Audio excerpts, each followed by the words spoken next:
Hello and welcome to the Gooner Ramble podcast. I'm your host Giles, and joining me as ever are the three amigos, Clive, Mark and Woz. Good evening, fellas. How are you all doing tonight?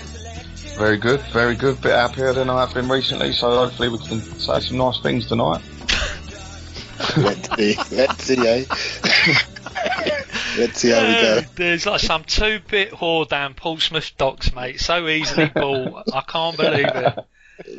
Oh, mate. Dangle a couple of players, anyone will do, and he's like, oh, I'm yours again, Arson. He's desperate, just like I am. He's desperate. He's desperate for any kind of good news, you know what I mean? So, I'm with you, Woz, man. You know what I mean? Bit of good news finally, regarding hopefully transfers, or are you talking about going back to Paris to play PSG? Just a bit of everything, mate. Yeah, just a bit of everything. To be honest with you, it's just nice to feel like something's actually happening at the club, whether these signings are good or not, or the Champions League draw. It just feels a bit like Mark says, I'm a bit easily persuaded here, but for some reason I just feel a bit more upbeat, and I've got a bit of a smile on my face. Yeah, I'm with you, 100%. Back in the room. All right, so before we move on to, we cover the transfers and whatever else has been happening, let's quickly go over the Leicester City game, because there was no podcast on the weekend. A few people were asking what was happening. We'll start with you, Woz. You were also there at the game. Give us a quick overview of the event. I think first half was pretty much a non-event. I think we struggled without an out-and-out centre forward. I thought after half-time, I thought the game was there for the taking, big time.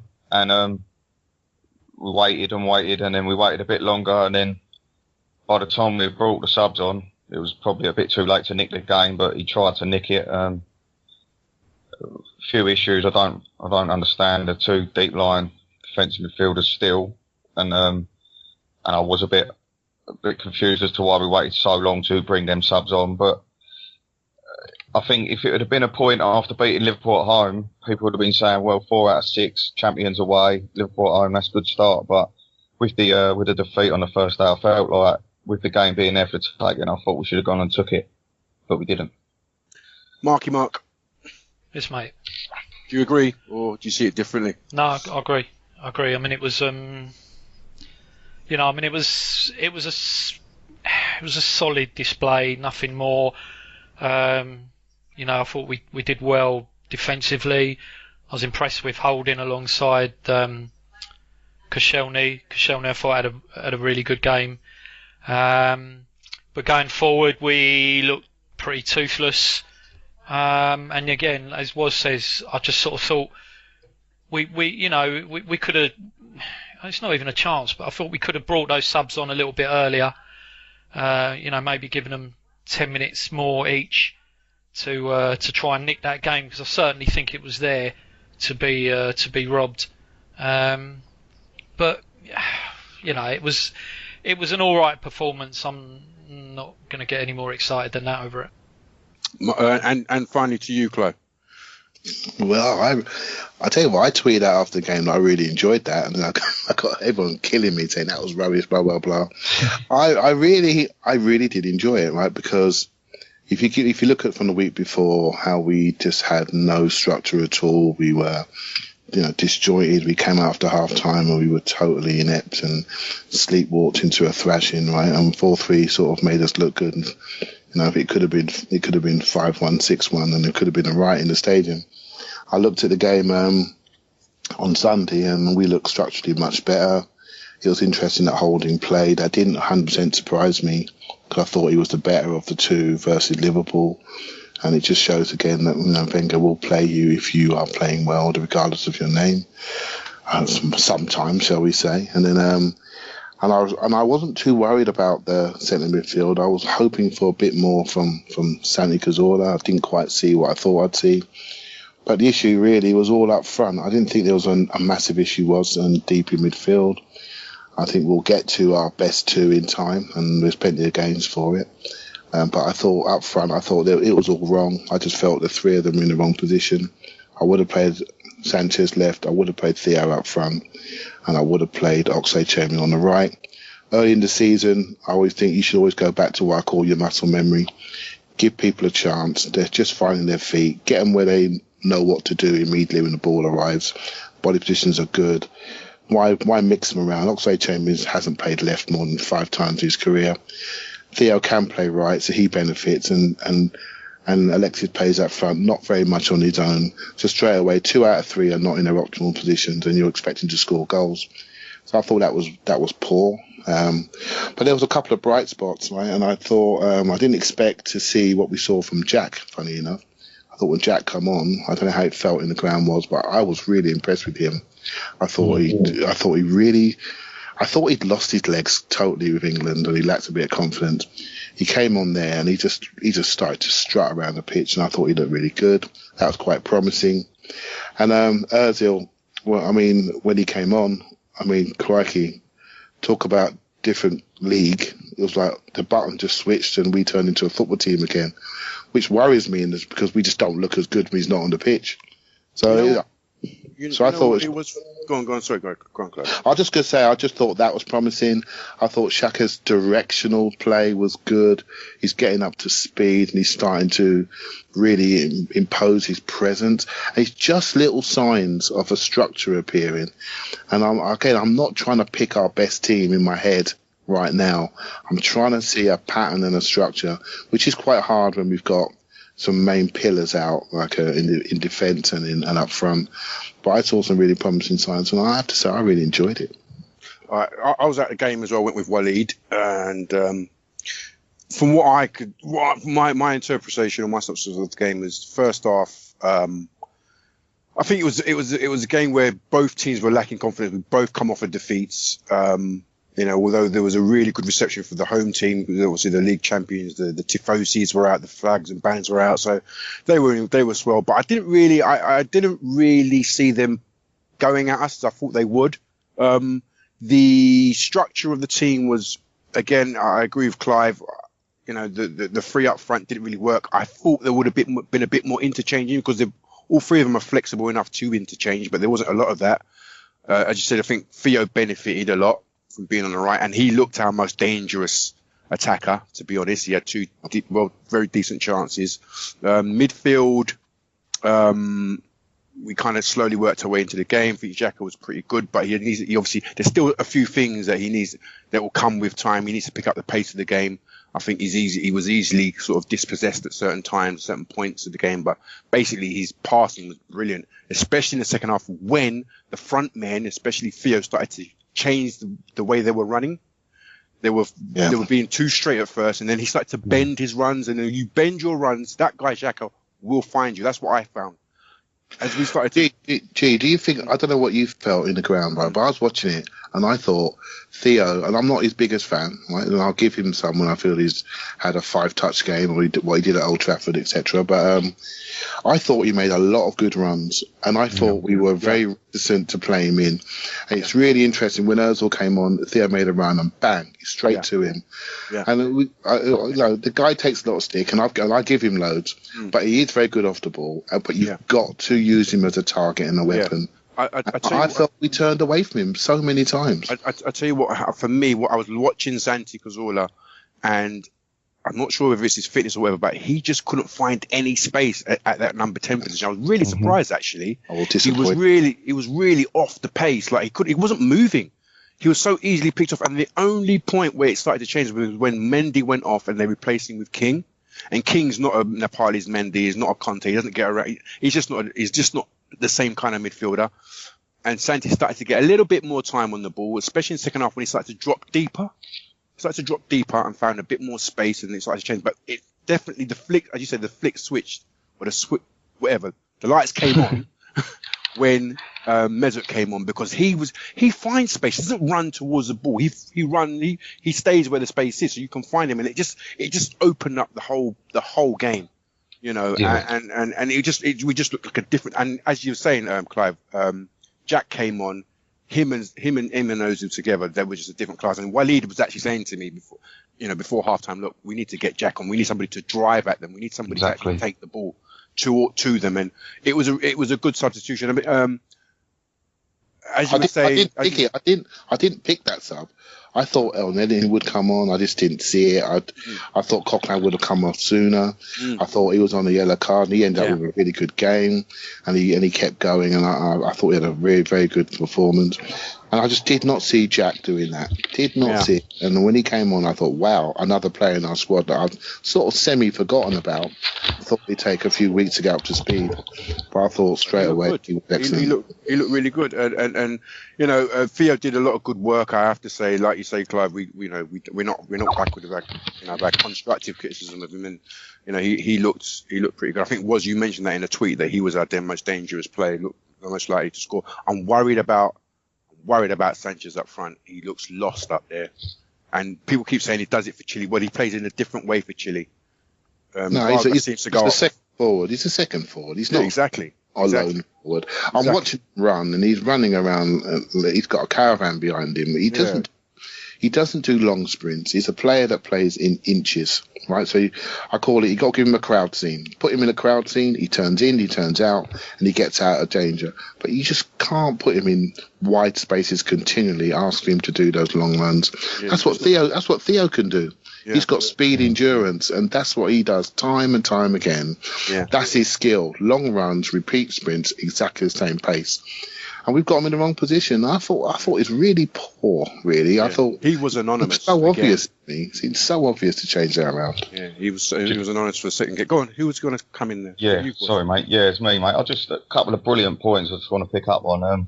The one thing I would say with Alexis is what you picked up on Santi is spot on. And I just felt that, like you say, I think he needs someone closer to him if he's going to play that space. As that number 9, and I think Mesut would have given him a lot more, and you would see Alexis doing different things, but it just weren't sort of happening for Santi. And as soon as we got rid of one of the deep midfielders and put Jack on, we looked more aggressive, we looked more exciting, we looked like we were going to create. And another point you picked up about Theo's runs, I noticed it time and time again. He was picking up the space between Christian Fuchs and Wes Morgan, and he was in that little slot, and about 4 or 5 times. He made that same burst, and he scored, didn't he? And it was disallowed for offside. Yeah. And if Coquelin actually had released that pass a split second earlier, like he should have, then he would have been in. Yeah. He would have been in. And there's a situation in the first half where I think it was Rob Holding actually played a good, it's about a 30-yard ball over the top, and Walcott picked up that position and pulled Wes Morgan out of the box, and it ended up being crossed in, and it was just right back was on his own.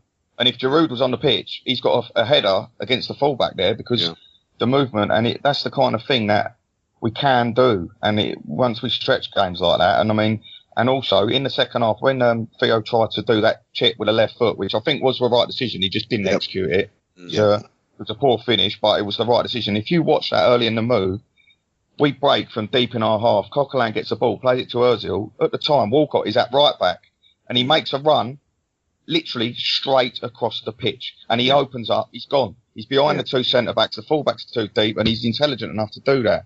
And that's the kind of Theo we want to be seeing. And we want to be seeing week by week to week. Week in, week out. And now, if he gets a run of games on that right wing, I do honestly believe that we are going to start seeing the best of Theo Walcott again, and especially with Olivier Giroud back, we look like we can stretch teams, and Mesut loves Theo. You can tell he loves him. He just creates a space for him, gives him the option on the run.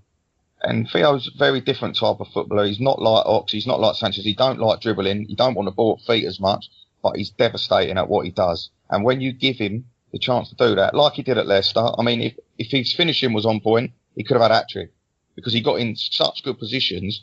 And it's something that we've got an option of going forward seeing, because Ox is brilliant at dribbling with a ball. Gnabry's brilliant at dribbling with a ball. Sanchez is brilliant at that, but we ain't really got a runner. And Theo is probably our only runner, and that is why I think he's vital as long as he's on the right. Because on the left, you're asking him to dribble, and he can't do it. And he's not good enough to do it. I think he's right. Or centre forward he's got to be a bit smarter how he plays centre forward. Exactly. Stop showing the centre half his number. Always just roam, looking for that run. Step off, play almost like a false 9. Don't play like a number 9, and create a distance between you and the centre half, and then run. Once he starts, and then I'll tell you what, we've got passes to find him. Yeah. And I do think we didn't have the right mix up front. We had the right 3 players, our best 3 options on the day. I think there should have been a bit more interchange, at least between Alexis and Ox. We hindered too badly. Yeah. I'm watching Alexis making his 30-yard sprints, and I'm looking at his hamstring thinking, when's he going to go? Do you know what I mean? Literally, when's he going to go? That's not his game. Theo can do it all day. And I credit where credit's due. Theo Walcott's sprints and his numbers are much better than they have been. He's not so passive. He's being more aggressive in his movement. He's demanding the ball a bit more, and I think we need to play to him a bit more, especially while he's hot, because he goes in phases like this.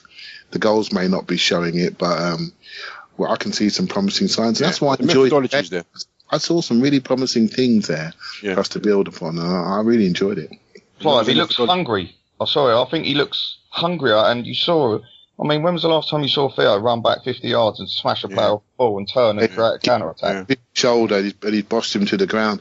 I've actually met him in the Arsenal trainings ground, right? And as an athlete, he looks supreme compared to even the rest of the athletes, right? I mean, he is a unbelievable physical specimen, and he's got to use it more. And he's starting to throw his weight around. He's starting to move.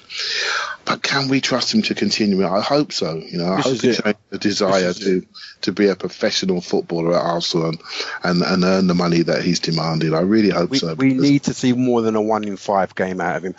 Mark, I want to bring you back in. Rob Holding, what did you make of his game? How did you assess his performance on Saturday? We obviously benefited greatly from Koscielny being back in the fold. Yeah, I mean, I thought he had a good game. You know, he made maybe one mistake, giving the ball away a bit cheap, but other than that, I thought he was solid. His distribution looked okay. I think, it was obviously a big benefit having Kos next to him. I thought Kos had a really good game, you know, and it showed how much we'd missed him the week before. Because whilst he's not a big talker and organiser, in my opinion, when you watch him, I think when you play alongside him, it gives a lot more confidence to everybody else in the back four, and probably to check behind him.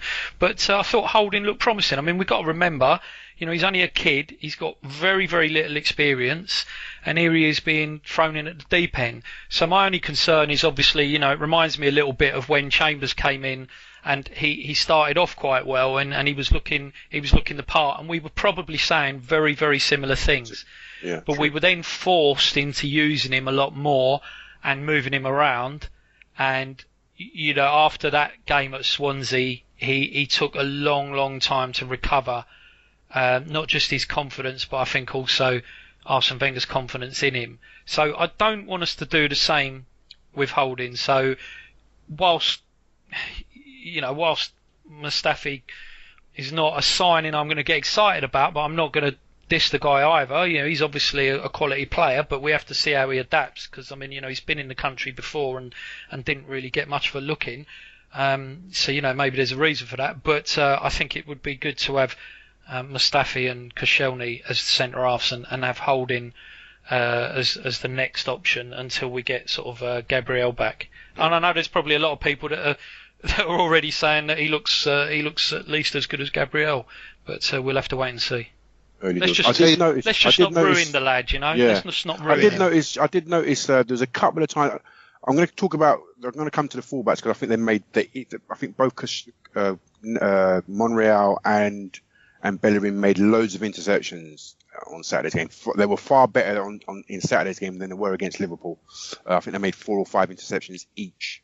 With Holding, I was quite impressed with him. I did notice that in the second half, Vardy tried to isolate him down the wings, and I think, I mean, there was 1 or 2 occasions where Vardy got a little bit of the better. I mean, Vardy's pace is going to get the better of most people, but I think he got a little bit isolated. I think with time and experience, he'll learn from someone like Koscielny. The way Koscielny dealt with Vardy going down his side, you know, he snuffed him out. Snuffed out the danger very quickly. I think Holding will hopefully learn and develop from that.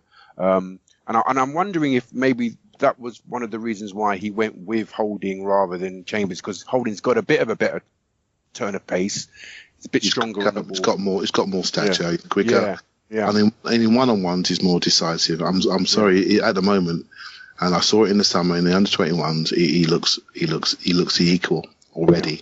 And I thought, I don't know if you spotted it in the ground, but I spotted it on TV. And I've seen Koscielny play with Gabriel, and I sometimes feel they're two individuals playing. They're two good physical players that can cover big spaces, and they let each other get on with it. I actually thought Koscielny was trying to help Holding in that game. I saw that. I saw him talking to him. I saw him making sure he was concentrating. And I thought that was great to see. And I thought the two of them were outstanding. And they looked like a partnership, because Holding looks like a more agile Mertesacker. Simple as that. That's what he is. He knows when to step in. He knows when to drop off. Of course, dropping off against Vardy, maybe he didn't drop off far enough on occasion when there's no pressure at all. And Vardy skinned him. But what he didn't do, he didn't dive in and get a big hook in. He held him, he jockeyed him, and he waited for support. And Mark has no centre back. That's what you do, isn't it, mate? When someone's running lively down your sides, you just hold him, put your arm on him, push him, make him feel you, and then bring him away from goal until you get support. And I thought he did really, really well. I thought a great performance. Agreed. After the game, we heard what was going on. I mean, I think you videoed it and tweeted it. Really, I've never heard. Like it sounded like the most of the away end was shouting Wenger out. I know they're saying spend some fucking money. I heard that pretty loud and clear. But it also felt like the most of the away end was shouting Wenger out, and I'd never heard that before. Well, actually, the song did start. We want Wenger out, so we want Wenger out. Like, and I've never, like you said, I've never heard that. And funny enough, we was talking last week about the away fans, like, and how vicious it could get, and it was pretty nasty, and it weren't nice. It weren't. And funnily enough, with the way it is today, it feels like 10 years ago. But it was so raw at the weekend, and so many people were so fed up. And I was speaking to Leicester fans on the train on the way home, and they could completely sympathise with our situation, because they can see that off the pitch and everything else, financially, we're massive, like we was discussing. But they were like, why ain't you buying these players? And I'm trying to say, I don't know. And it's not as if you have to get them players to win titles. They prove that. But do everything you can to want to do it. And the song, like you said, Giles, it was so loud and so clear. And so I'll tell you what it was. I couldn't wait to get out of there, to be honest with you. Weren't nice, was it? I was on double J at the back, and I just kind of shot down to the end, and to the exit. But it really was. And the thing is, it started before the end of the game as well. When we was making the sub, the Giroud sub. I think it's about then. Yeah, usually the fans wait till after the game. But I mean, it showed. I'm not dissing them. I'm not saying that it was wrong what they did. I was just shocked at the velocity of it. But also, just quickly, Giles, that we did. I must say, when the full-time whistle went, everyone was singing "We love you, Arsenal, we do" as the players were coming over and clapping. And then about halfway through, when there was about 4 or 5 players left, that's when everyone started singing "Spend some fucking money," like, and it was quite vicious. But I mean, looks like maybe we have. Yeah, and it's been a long time coming. I think the fans, we're not bored of Wenger. We're actually tired of the situation, and I think it kind of bore itself out on Saturday towards the end of the game.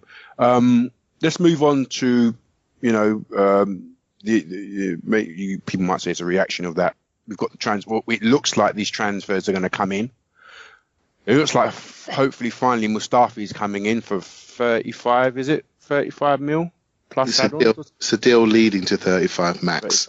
Okay, so it's probably about 27, and if he becomes Ballon d'Or winner and scores a win in the Champions League final, we'll go to 35. Right.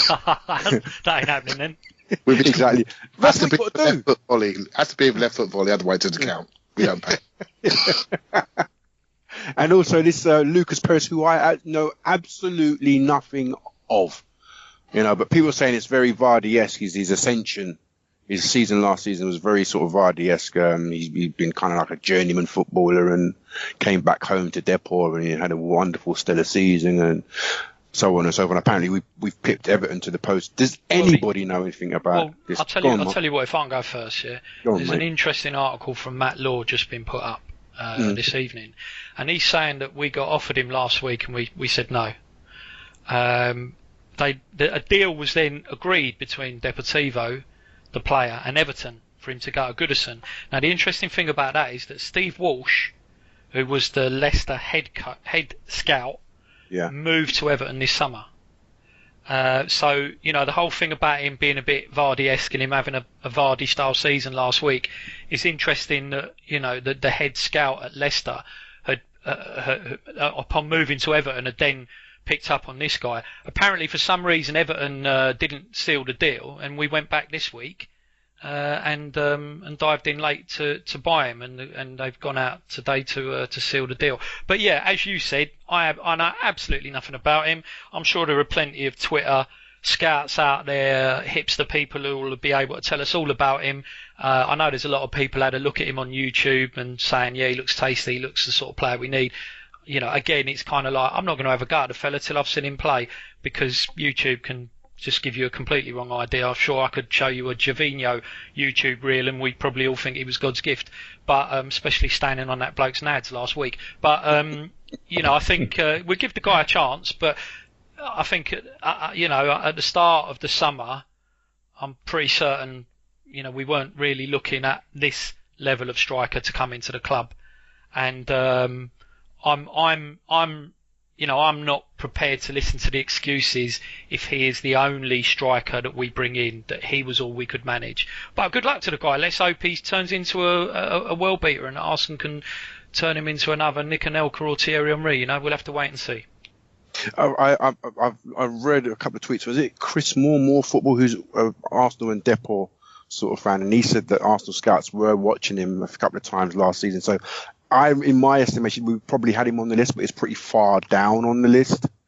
And we probably turned, if it's true that we were offered him last week or recently and we turned him down, is it because we had something else in the fire and that's not come off and we've quickly gone back to? We don't know. Let's give him the benefit of the doubt, right? Oh, I'm not playing him down, 'cause I don't know anything about him. I'm just saying that apparently he was scouted by us a couple of times, so he probably was on the list. Yeah, I'm encouraged. I tell you what, I'm much more encouraged. If you ask me honestly, if we could get Lacazette or someone like him, I like him, and the reason why I like him, because whether we like it or not, Wenger likes a 4-3-2-1, sorry, a 4-2-3-1. And he plays a lone centre forward. And this guy is a lone centre forward. There's no debate. Right? He's a lone centre forward. He runs in behind. He's a smart mover, and he plays a game very similar. I don't diss YouTube, funny enough. I watched a loads of it today, and you can tell a type of player that a person is. You can tell what they do, what their default actions are, the default movement. And his default movement is to get into position to shoot or pass. Simple as that. He's a smart mover. Reminds me very much of Eduardo, funny enough, in how he moves. And we've got players who like to pass the ball to smart movers. So to me, he's a little bit more mobile than Giroud. May not be so strong in the air, but he's a smart mover. And that's exactly what we need.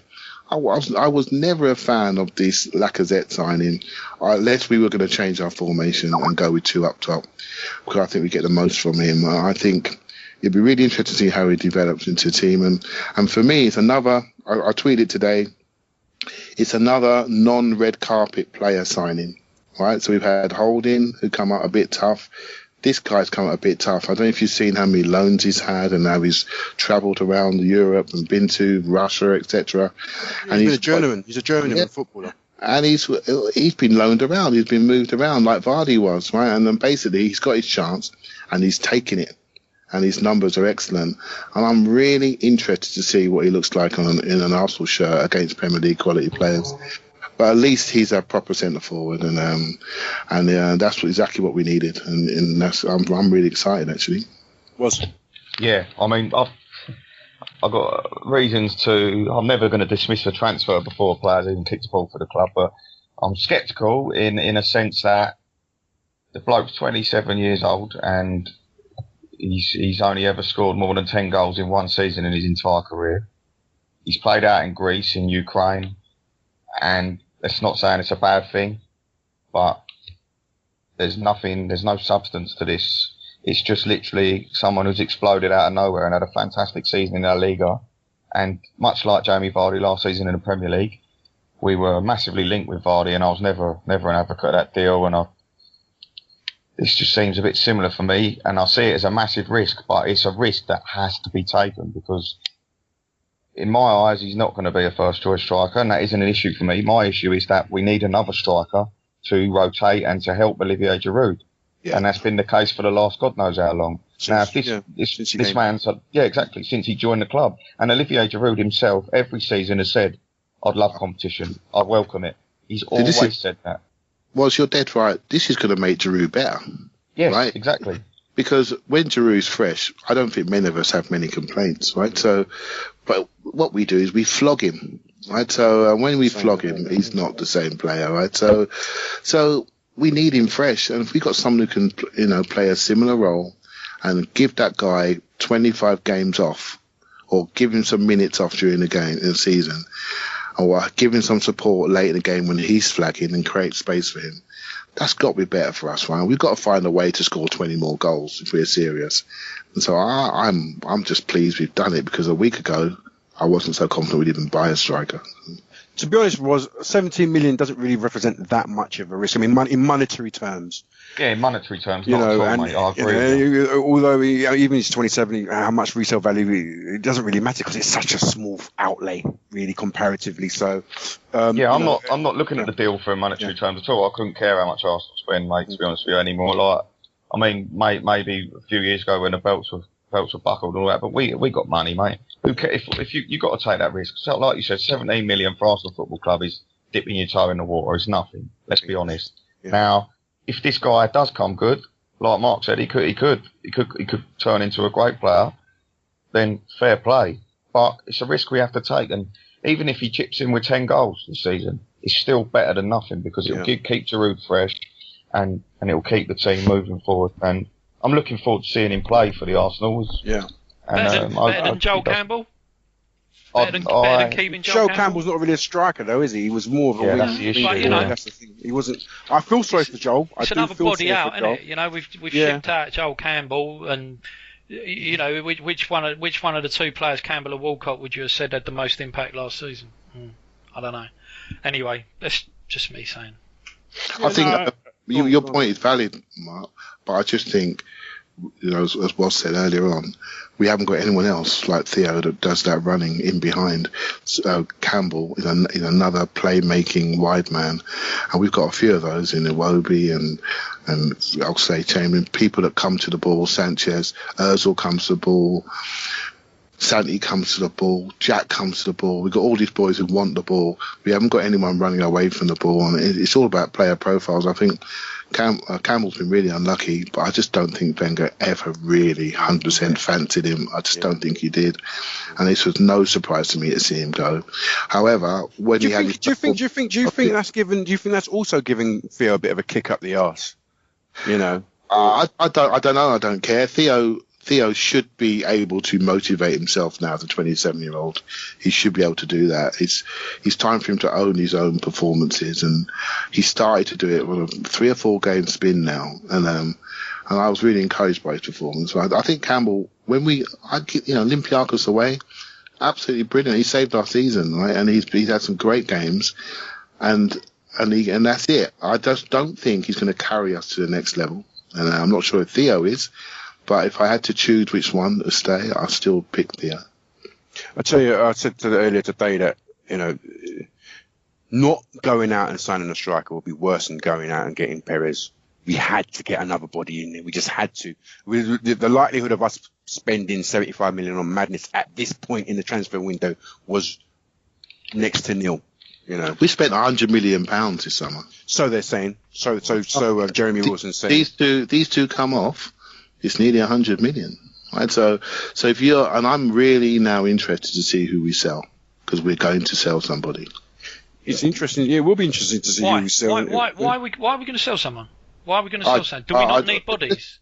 Let's just see how we go. We've shipped out. This is what gets me, right? We shipped out 4 players, 3 experienced players, 2 of whom, you saw more of Lord Lucan and Shergarden, to be fair, last season, and Flamini, who, White Hart Lane legend.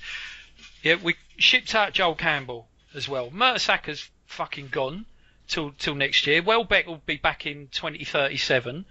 Yeah. Why do we need to sell? So we don't need to sell someone now to get any money back. So why are we going to sell someone? And also on top of that, Mark, we didn't reach our quota. We didn't fill our quota last season anyway. So we've got rid of 4. Yeah. I still think we'll buy so, one. I think we'll buy another right back. I think Debuchy will go.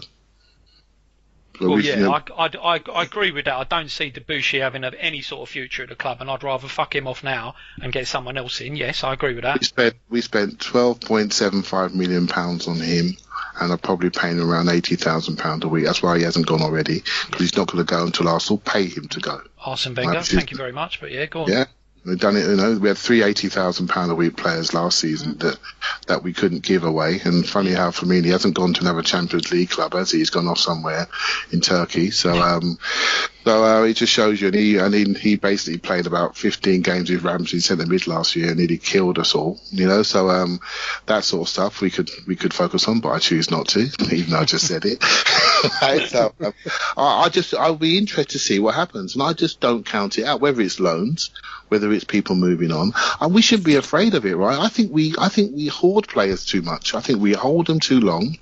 It's quite interesting, and I'm not saying we got to be like this, but 2 years ago, we had Ryan Mason and Bentaleb holding Spurs midfield. They've dropped out the pecking order, and they're both being moved on.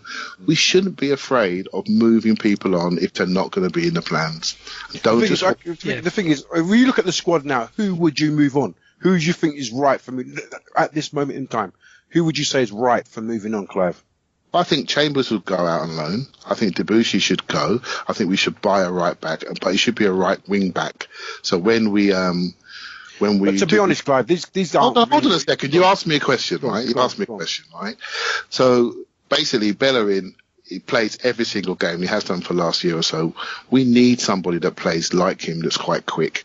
So I do see a fullback. If we're smart and we don't overburden players, we should get another right back in, and Debuchy should go, and we should have to take the cost.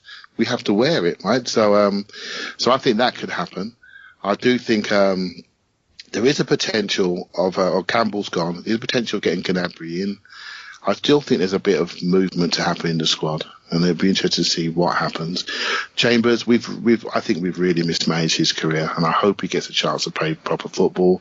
And it wouldn't surprise me if he goes out on loan, he doesn't come back, because, if Rob Holdings continues his ascent, what's the future for Chambers? I know we've got a 24-year-old player coming in at £30 million. He's not going anywhere soon. So if Rob Holding goes like he's going, Chambers has got to think about leaving Arsenal, and that's the truth. Okay, so we've got the right back 1 in 1 out. That's like for like. You got you said Campbell out, Gnabry coming in 1 for 1. Chambers possibly will go out on loan. Mustafi coming in. That's probably that's where you probably say that's a better an upgrade. But the other pod, Mark, Clive, you said Arsenal used to be good sellers. I don't see any of those names as Arsenal selling well, because we don't need to sell. We don't actually need to sell anybody. You look at that midfield composition. I did not say we needed to sell. I just said you said that we used to be good sellers. So I was expecting you to say, "Oh, well, this person might be right for moving." No, when you look at the composition. You asked me today. Do I think there's going to be more movement? I think there's going to be more movement. Also, you to be good sellers, I think we should have sold some players earlier in the summer. That moment's gone now. We're not going to do it, right? So, but I think there's still going to be more movement, and I still think we're going to get another fullback in, and I think we need to. Okay, so it's just moving the chairs around. Okay, cool. Mustafi. Does anybody know anything about Mustafi apart from the fact? I mean, Mark, you said that he was the youngster at Everton. He went to Sampdoria, had a good career there. I think we could have got him. I think we were sniffing around him when he was at Sampdoria, and then he went to Valencia. But he went to Valencia. He's not sure what kind of a career. Apparently, he's a really good player. I don't know. Valencia seems to have been a bit of a shambles, for a while. But he's a World Cup winner. He's young. He formed a good relationship with Mertesacker, from what I can see from the dance videos. I don't know that much about him, but from what the noises that I'm hearing is he's a really, really good player. I mean, is he better? Will he complement Koscielny better than Gabriel, or can anybody shed any light on him? I think massively, mate. I think people who haven't seen a lot of him will be pleasantly surprised. I think we talk about saying earlier about Rob Holding being slightly more mobile version of Per. I think Rob Holding's still a very young kid, and we shouldn't be expecting him to sort of come 2 games into his Arsenal career and have such accolades, and that's a big compliment to him. But Mustafi is there.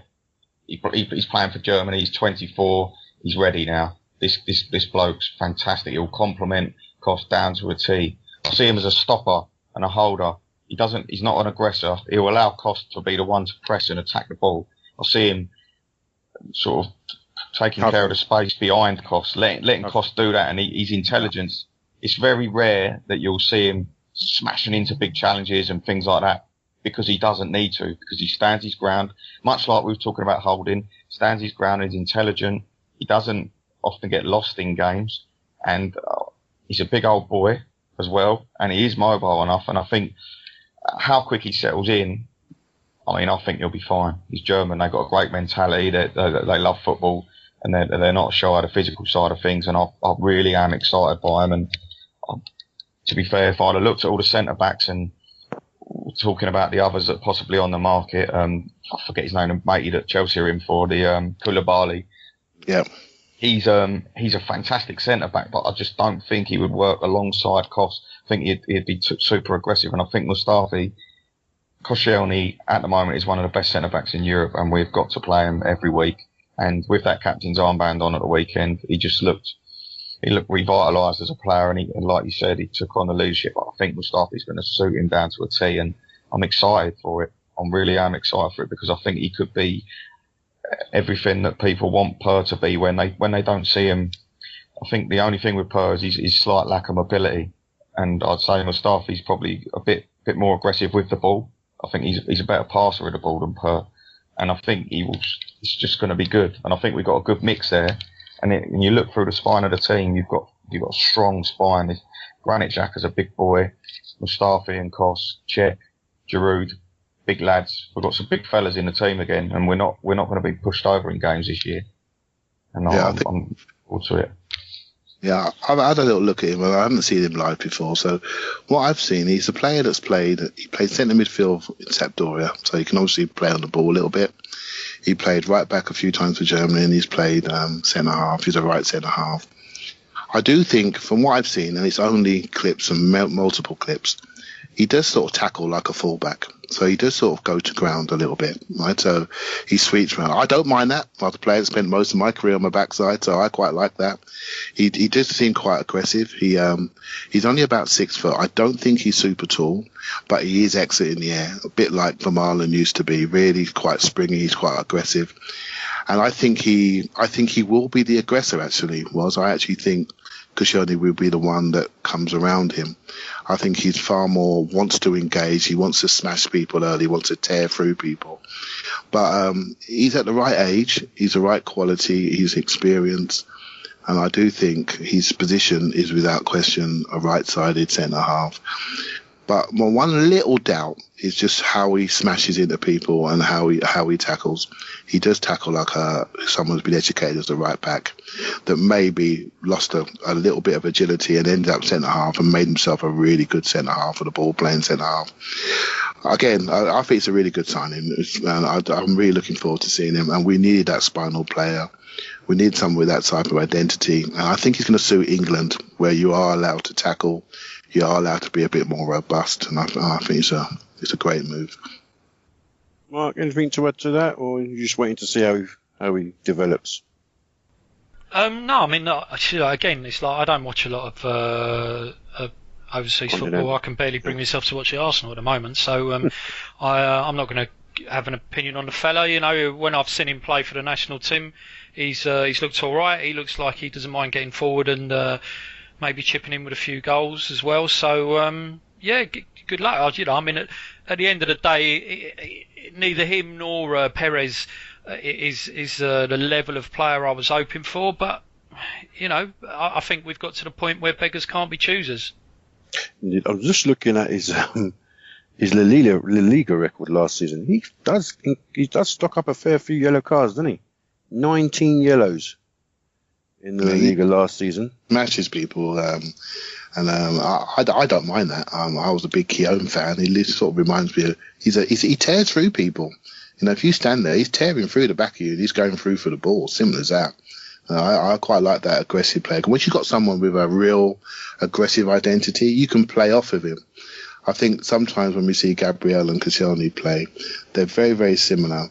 They're quite happy giving someone a yard when actually somebody needs to be right on somebody so the other one can react to it. So I think there's potential of good partnership there. I tell you what's really key as well is I hope he speaks good English or French.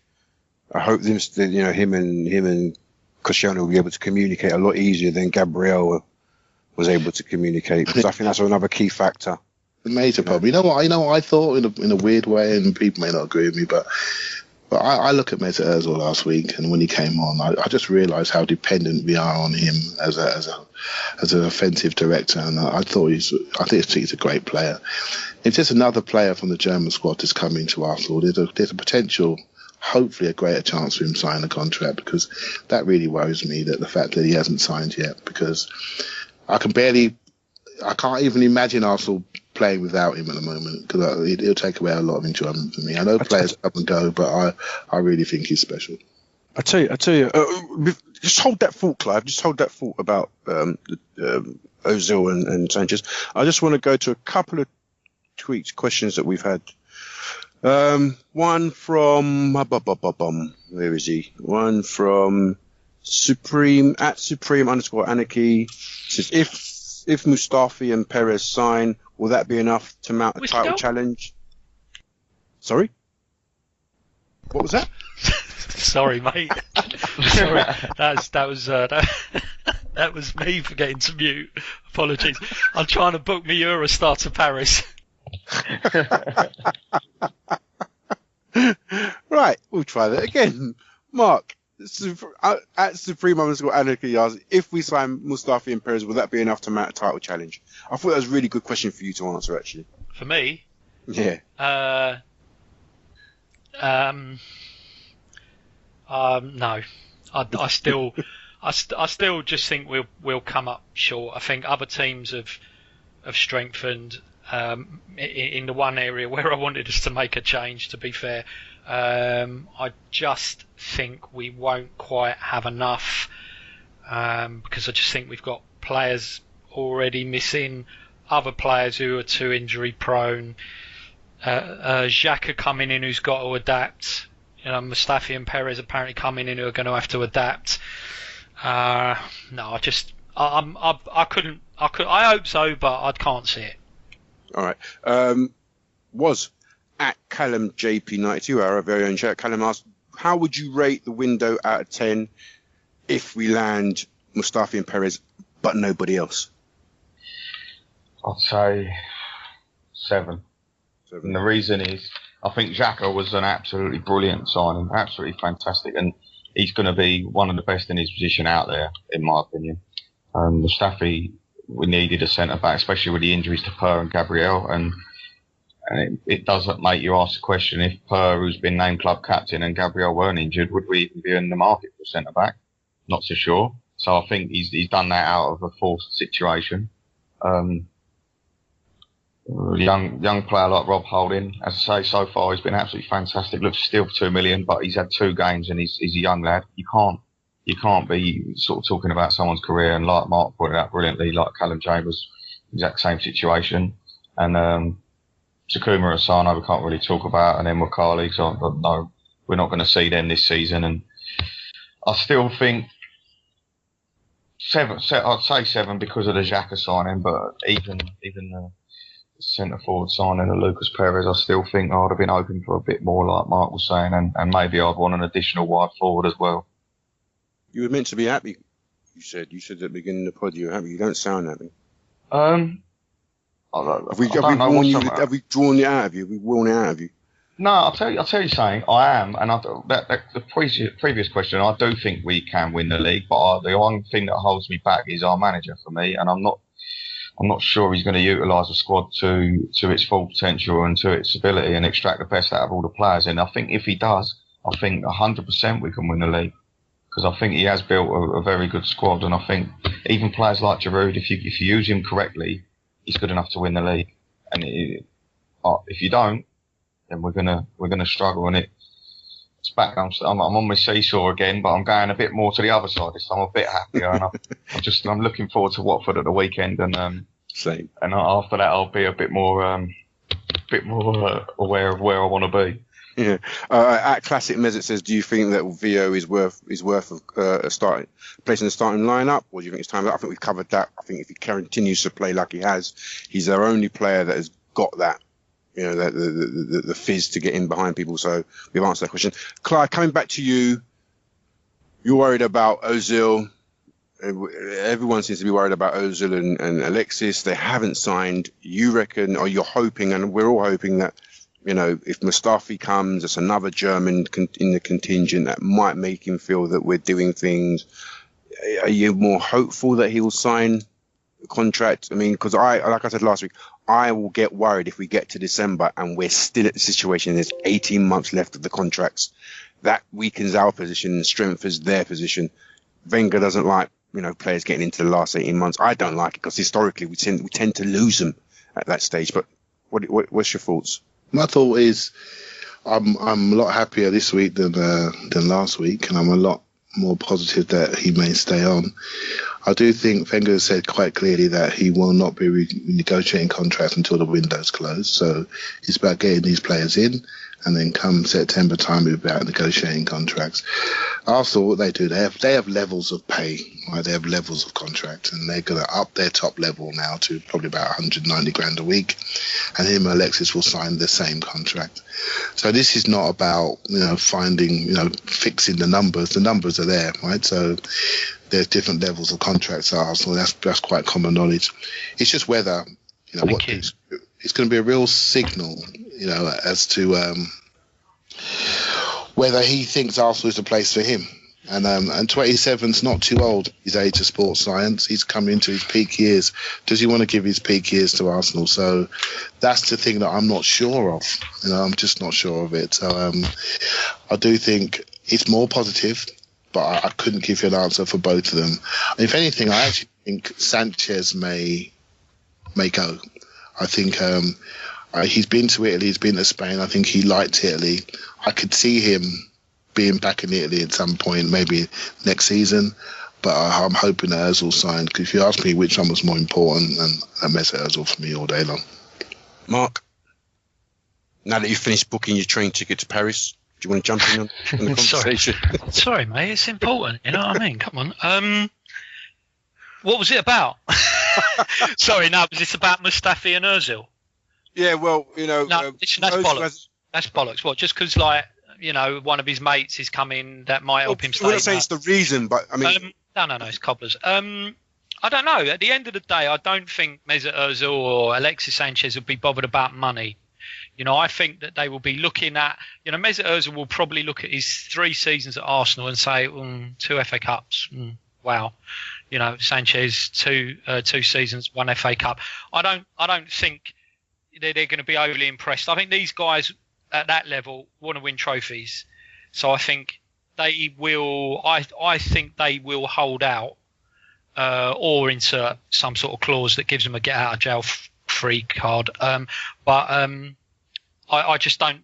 I think they'll hold off on signing until they see what's happening this season. And I think it as well. It goes back to Waz's point that at the end of the day, as other people have said, we can sign all the players in the world, but we still got Arsene Wenger as a manager.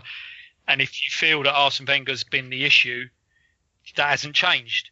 So you may just have given him a few expensive new shiny toys, but he's still going to try and put a fucking round peg in a square hole. So I think they'll hold off and they'll wait and see what happens this season, because I wouldn't sign. I'd wait. Was finally to you. Are you more? If Mez left, I don't know. I'd fall off that seesaw, mate. I'd be gone, because that signalled the end of everything that really that we've sort of become. It was the major marquee signing, the first of the change to the club, and if 4 years down the line we can't retain him through his peak years, then what does that say for everything that Wenger's done? Do you know what I mean? It's sort of massive backward step, and like Clive said, I I could accept losing Alexis. I wouldn't want to lose Alexis, but I do feel that there are a number of wide forwards in world football that we could get a decent fee for Alexis and replace him. Not that I want to, and I'm not saying I'd like that, but we could buy Baxter, couldn't we? Was you know what I mean? Yeah, we could, mate.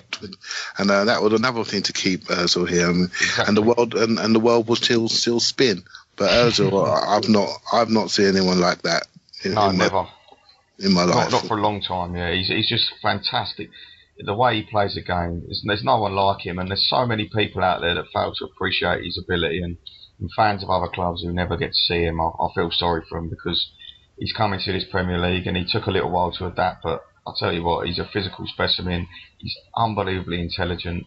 His brain is 4 steps ahead of anyone else on the pitch, and I'm just so lucky I get to watch him and get him signed, do whatever it is to get him signed, because he is massive for me.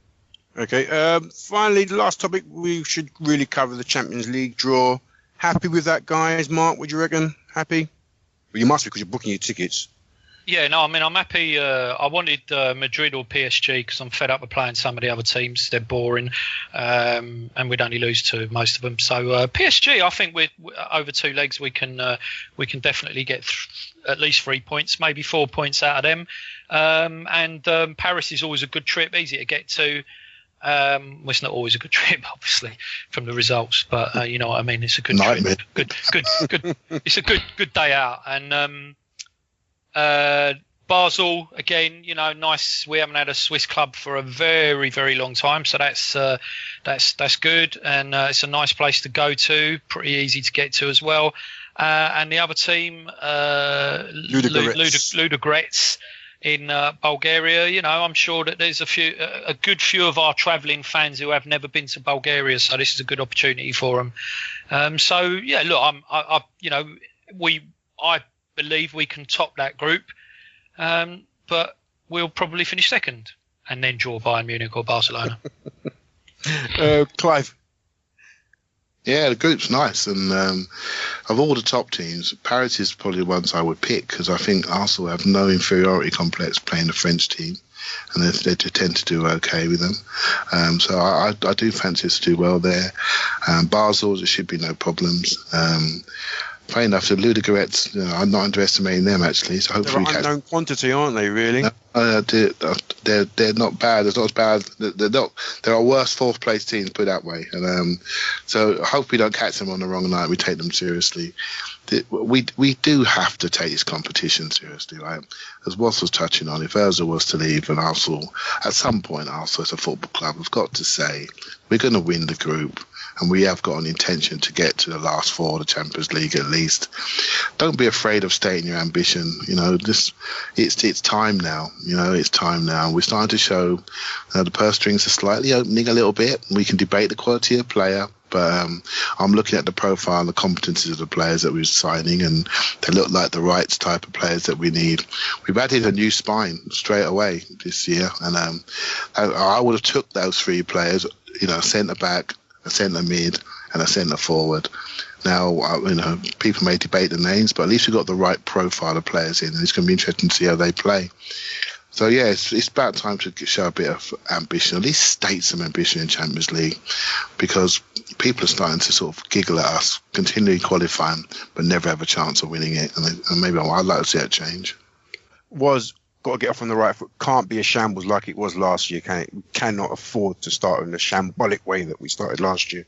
Mate, you look at that group, and I'm very confident, and I feel we should be confident, and we should be going into these games, and even PSG, and thinking we can take maximum points, because we have to win the group. We have to do it for once. We have to do it. We can't, like you say, last year was a joke. The Zagreb game was a joke, and the Olympiacos home debacle. It was just shocking, and we can't let that happen. And Ludogorets are going to be no mugs. I think I think Real Madrid only won 2-1 there, and Liverpool drew 2-2. So it ain't going to be an easy trip. As a fan, did Liverpool play Basel and Ludogorets in one group? Yeah, in the same stage? Group. Yeah, and they struggled against them, didn't they? Yeah, exactly. They actually finished 3rd in that group. Right. And I think with regards to the trip, as a fan, I mean, it's a brilliant draw. I must admit, as much as I love them, I've had enough Bavarian beer and I've had enough tapas. Like, I'm fed up with playing. Yeah, I'm just so fed up with Barca and Bayern. It's got unbelievable, like, they're beautiful places and great cities and great places to watch the football and that, but bloody hell, please, anything. So it seems like we're all going to be heading over to Paris, and I'm going to probably try and do the Basel one as well, which would be nice because Switzerland is somewhere I've not been and I really want to go there. But fingers crossed we take this seriously and we actually demand a statement, because Mesut Ozil, I don't know if you notice how much that guy loves the Champions League. He don't shut up about it, literally all the time. Today he was tweeting a picture from like the start of his career. This is when I made my Champions League debut. He loves the competition so much. Like, if we all show as much passion as a club about the competition as Mesut does, we could bloody win the thing. Like, and once you're in a knockout football, anything could happen. But win our group and give ourselves the best possible chance. So that's the way I see that group stage, mate. And I do think we will win the group. I'm going to put my neck on the line there. I think we will go out and get a result in Paris and beat them at home and hopefully see off Basel and Ludogorets. There will be no mugs, but we should be strong enough if we take it seriously. Yeah, good draw. But you know, these games are never won on paper. I just echo what you guys have said. We've got to get off on the right foot, man. We've got to get off on that right foot. I can't remember who we got up first. I think it's Paris Saint-Germain on the 13th. You know, a draw minimum, you would say. We must be good for a draw. You know, and then I bet he plays with speed in the first game. I bet you he does. Oh, don't start. Don't cold. Say, please don't play him say cold. it. He's going to play him cold. Yeah. Oh my gosh, that would just be. He can't do. He can't make the same mistakes again. He just can't. He just can't. Well, Spina's a good keeper. He just needs opportunities to play before he played a league game. He played him cold, right? He played him at that time, and he blew it for us. There you go. Indeed. And he can't drop half the team like he did when we went to Dinamo Zagreb as well. You know. So anyway, no, we didn't get. I haven't got the results for the week 2 of the Fantasy League competition that Good Ramble have devised. But in any case, do subscribe to us on iTunes, subscribe on YouTube, SoundCloud, Acast, Stitcher, all the platforms, and catch automatic updates there. We will be back again over the weekend for the, hopefully, fingers crossed, we'll get a pod out in reaction of the Watford game, and then catch us again next Thursday when we review the transfer window, probably in greater detail. So that's been a Good Around podcast. Your host Giles. I want to thank the 3 amigos, the 3 musketeers. I'm going to call Clive. Who's the fat one? Arthos. Who was the fat one? The one I like to drink. To the one I like to drink. Yeah, him. That's you. What are you trying to say? I've got a full length mirror. It's one of those funny ones. I think I'm looking good. Mark, you can be Porthos, and then we've got D'Artagnan. Fuck off. Obviously, I'm Aramis. Obviously. You know what I mean? So that's been a Gooner Ramble podcast. I'll see you guys on Saturday. We're going Watford, aren't we, Mark? We are going Watford, mate. Indeed. I'll see you there then, boys. Yep. Good stuff. All right, that's been a Good Ramble podcast. Thank you and goodbye.